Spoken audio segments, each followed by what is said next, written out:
اليوم حبايبي راح نعمل طارد للبلغم ومضاد حيوي طبيعي للالتهاب الشعب الهوائية، وبنفس الوقت حبايبي والتهاب البلعوم.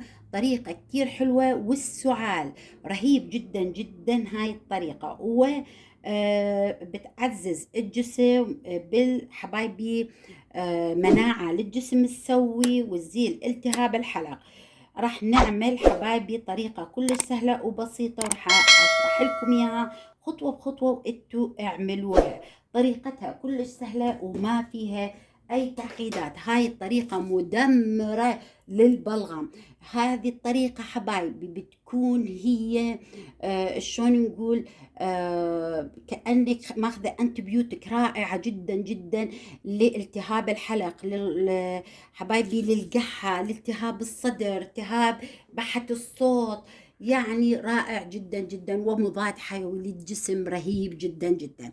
شو راح نعمل؟ تاخذين بصلة حمراء أو بصلة العادية. شو الفرق بين هاي وهاي؟ بالنسبة للعلاج ما في فرق، في فرق واحد. هذه بيكون طعمها، البصل العادي بيكون طعمها أقوى، زين، أما الأحمر يكون أخف. فرح تحتاجين هيك بقد هذه، مو أكثر، بس هيك بقد هذه. شو رح نعمل لها حبايبي؟ رح نعمل لها بطريقة كلش سهلة وبسيطة، ورح أعلمكم إياها خطوة بخطوة. يلا معايا حبايبي، خليكم خطوة بخطوة معي. تنفع هذه حبايبي للمدخنين، للأطفال، للرجال، للنساء. رائعة جدا جدا حبايبي، طريقتها كلش سهلة وبسيطة. وحياكم الله معي، وخلونا نكمل الوصف. طيب حبايبي، راح اخذ انا هذه البصلة. شو راح اسوي؟ انا حسويها لوالدي. والدي طبعا رجال عمره 82 سنة، جايني من العراق. طبعا بسولفكم قصتي، صار لي تقريبا 24 سنة انا ما شايفته وشفته، يعني سبته شاب وشفته هسه رجال كبير عمره 82 سنة. عنده قحة كلش قوية، وبنفس الوقت عنده بلغم بصدره، لأنه هو حبايبي يشرب دخان كثير.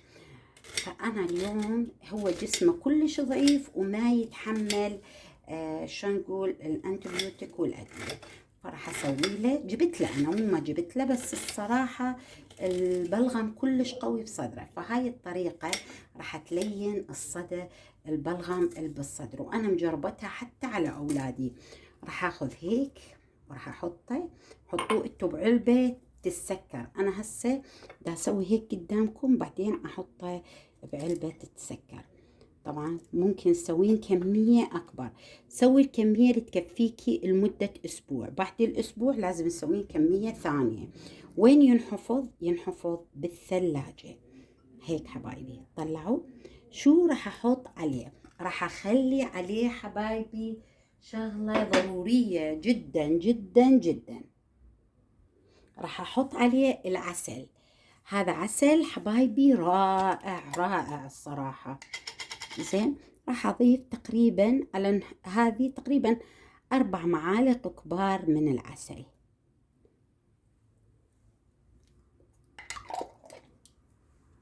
وشو راح أسوي حبايبي؟ أحاول إنه أقلبه هيك. طيب حتقولوا لي كيف وأول مرة هيك نسمع وهيك؟ أنا هذه الوصفة ترى مسويتها زمان بداية فيديوهاتي، علمتني إياها المدرسة تبعتي الصراحة. هاي الطريقة حبايبي، وتسكريها هيك وتحطيها وين؟ بالثلاجة ليلة كاملة. ثاني يوم شو راح تسوين؟ تصفيها من البصل، زين، وتبقين بس الخلاصة اللي طلعت من البصل والعسل. تطين ملعقة الصبح وملعقة الظهر وملعقة بالليل. لمدة أسبوع راح تشوفين الفرق 100%. ما شفتي فرق ارجعي عيديها مرة ثانية، انه اذا كان البلغم كثير بالجسم. اتمنى حبايبي سكريها وحطيها بعلبة مسكرة. اتمنى انه هذا الفيديو نال رضا الجميع، واتمنى من عندكم حبايبي انكم تدعمونا باللايك والشير والاشتراك، ودائما تفعلوا الجرس عشان يوصلكم مني كل جديد. ومع السلامة.